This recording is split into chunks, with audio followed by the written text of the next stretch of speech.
everybody, Nick here, and today I got a review for you of a knife I've had my eye on for a long time, but never quite picked up, and that's this guy here. This is the Brad Southard Tolk Midtech, T-O-L-K. And Brad Southard is a really, he's a cool knife designer. He does a lot of cool things. I follow him on Instagram, and he's got some great ideas out there. He's working on a compression lock flipper, which, oh my God, do I want. But anyways, moving along. This is one of his Midtech knives, and a Midtech is generally some of the parts may be cut out by somebody else, but they're assembled in the shop by Brad Southard. And in fact, each one comes with a card like this that, says Tolk and then has his signature and a date, which is really kind of cool. That means at some point in time, Brad Southard handled and touched and approved this knife. One thing, this is apparently an aftermarket edition by my viewer, who was very, very kind to send this along for review. Thank you very much, Wombat, for sending this along. And with that said, let's go on ahead and just jump into the good, the bad, and the ugly of your Southard Tolk. Okay, so the good. First, I love the milling on the titanium. Very, very nicely done. The pattern is just pretty, and it's a pretty knife overall. I like it a lot. And the milling is just well done. I mean, look, you got everything's very smooth and happy and nicely finished in that way. Very, very good with that. Thumb studs I like a lot as well. I mean, take a look. They're milled out in an interesting and different way, and the thumb stud position is actually really good for opening because it's just hanging out right down here, and if you give them a nice light press, the blade flies open. So as a thumb stud opener, this is actually a surprisingly good knife. Very happy about that. Unfortunately, the thumb studs are in the cutting path, which I usually will ding a knife for, unlike in knives where they're more kind of out of that. But on a blade this long, I'm not super concerned about it, and the positioning is so good I can't really demerit there. The knife is very easy to disassemble. I did so. You just pop out this screw, and this screw, and then loosen your pivot. And this side is fixed, so you just need to turn the one side, and it comes apart. And it's pretty straightforward. You got 3 back spaces, 2 titanium slabs, and a blade. Problem solved, case closed, all set. So, that's a beautiful thing. The grind on this knife is nice, and it's a pretty decent slicer, all told. The blade is fairly thick, but it kind of needs to be if it's going to be this long. And, no real complaints there. The blade shape is good. You've got some flat surface and some belly to it, so it's actually a competent slicer, which is good. The ergonomics on this knife are just great. I mean, it is really, really nice in my hand. It fits nicely, it's contoured beautifully. It's just beautiful, ergonomically speaking. Very happy about that. Love it, love it, love it. Speaking of things I just love, this is the Southard Maker's Mark, which is engraved on here in a very nice way, and it's just beautifully done, and I've always loved that Maker's Mark. Very, very much so. And here's the other side, the XHP thing. So that's good. XHP as a blade steel is good to go, by the way, so no real complaints there, although we'll get there.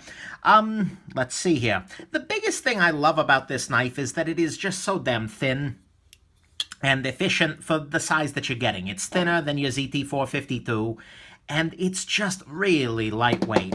It feels very, very light in the pocket, and it also feels very, very small in the pocket. If you take a look at your pocket clip here, you can see that it's got that cant that I so often talk about, which means that when you slide it into your pocket, the knife will kind of tuck itself in towards the back of your pocket on the right side here. It's not drilled for left side carry, sorry guys. But nonetheless, it just hangs out of the way, and so when you're carrying this, it doesn't feel like you're carrying a really large knife in the way that it can with some bigger knives, like your PM2. It's a very, very small knife in the pocket, even though it's a pretty damn big knife. Weight-wise, we're looking at 4.3 ounces, which is pretty impressive, even given that the your ZT452 is in that same range, but half of it's carbon fiber. If you move up to your 562, you add another ounce and change. And the only, even the Norseman is actually a little bit heavier than this. So it is a very, very, very lightweight sort of knife, which is nice. And the reason that it is lightweight, and I'm hoping I can show this to you here. I'm going to use my little flashlight and try and shine it in there. Hopefully you can see. He has actually milled out sections of the titanium underneath there. On both sides. And what that means is that there's a whole lot less titanium here than it looks, which helps to contribute to the nice balance as well as just to the very lightweight nature of this knife. And even for all this milling, it is a pretty solid knife. I mean, the lockup is early, but pretty solid. And, overall, I don't feel like this is gonna, break, even though it is so lightweight. So in that way, this is really nicely done at being a very small in the pocket, light in the pocket, large knife. So there's your good. Like I said, I love the milling on it. The thumb studs are in a great position. Nice to take apart. Good ergos, great ergos. Let's just be fair here. And most of all, it's just so nice in the pocket for the size. It's a huge knife that carries pretty damn small. So there's good. Let's talk about your bad. Okay, only a couple of bad things here. The clip rides a little bit high, so it's a shallow carry sort of clip. That's okay. A lot of people can live with that. One little thing that bugs me is that the nose of this blade here, there's this little hump, and Brad Southard just loves putting those on knives. But it actually sticks up a little bit above the titanium here, and that bugs me in some little retentive sense. It's not a functional issue in any way, shape, or form, but on a Midtech, that's a detail I'd like to see addressed. And then finally, the last bad thing is just that the knife is freaking huge. It's in the 4-inch range, blade lengthwise, and that makes it illegal in a lot of places, and it makes it scary for a lot of people, although it's not quite as murder knifey as your 452 CF here, but it's certainly up there. So that's the bad thing, but it may not be a bad thing for some people, and this is honestly a really good way to get a lightweight, really big blade. So there's your bad. What's the ugly? So 2 ugly things here. First and foremost, the action on this just isn't very good. That may not be fair. I mean, the action is fine, but it's not great. And for a Midtech, this needs to be great at this price point. The Detent, the Detent is just not very strong. So, you can flip it most of the time from a dead solid, and, it works. But the thing is, there are going to be times where you're going to pop it open, there you go, and it just won't fully go. And if you throw a little wrist in there, you got no problem, but nonetheless, that's just not blowing me away. And on the closing side, you can see here that as I'm doing this, I really do have to coerce the damn thing shut. And, you can do some adjustment. If you loosen the pivot a little bit, you get it to fall shut. Damn it, come on. You get it to fall shut, but then you've got some side-to-side blade play, like, in this waggle in this direction, and the centering goes away. And that's just no good. So, this is a $500 Midtech knife, and it's beaten handily in terms of action by this guy, your ZT452CF, which has just an incredible action, and it's more than half the price of this. This is $200. And that's bugging me.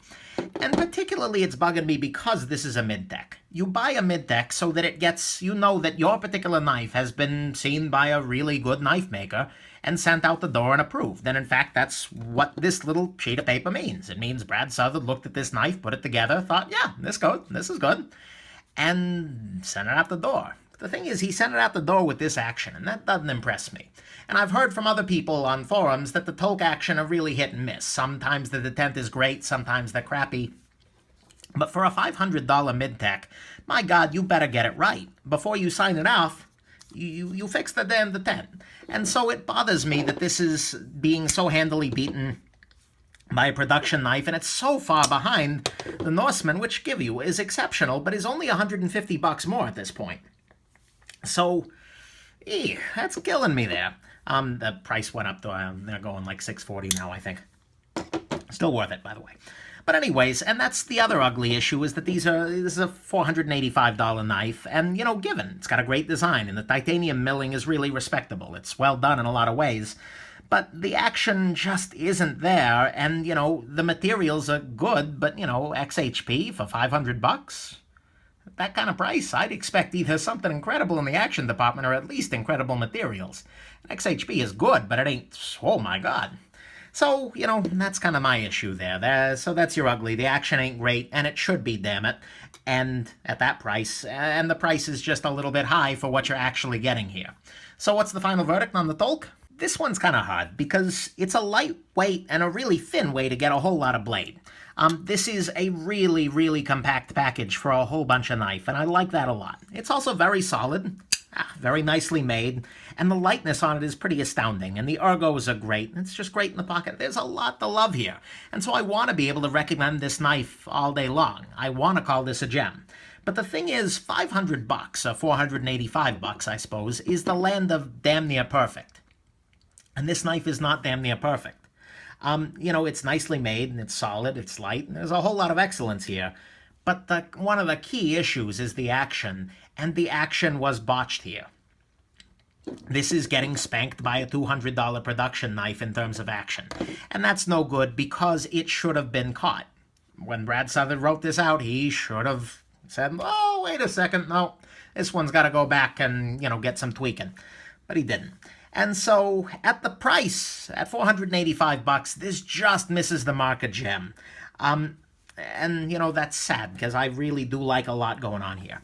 And so I guess my final verdict is if you're absolutely in love with the design, you want a very long blade in a very small pocket, very small in the pocket kind of body, then go ahead and do it. Pay retail. Worst thing is you've overpaid a little bit. Whatever, you'll get over it quickly and you'll love the knife. If you can get into one used, and you'll see them for $350, $300, someplace in there sometimes, you're absolutely going to love it. And there's a whole lot to do here. And particularly if you know that the one you're getting's got a good action. But, if you're paying full retail for this, you may get a dud in terms of action. We can't vouch that that's not going to get sent, and that would just make me sad. So that's why this isn't a gem. It's a very nice knife. There's a lot of good going for it. And if Southard ups his production standards here, I would love to call this a gem 100%. But alas, there you go. So, I'm afraid I can't exactly try and talk you into this one. Yeah, that wasn't very good. But anyways, I hope you've had yourself a interesting time and learned something here, and that you have yourselves a wonderful rest of your day.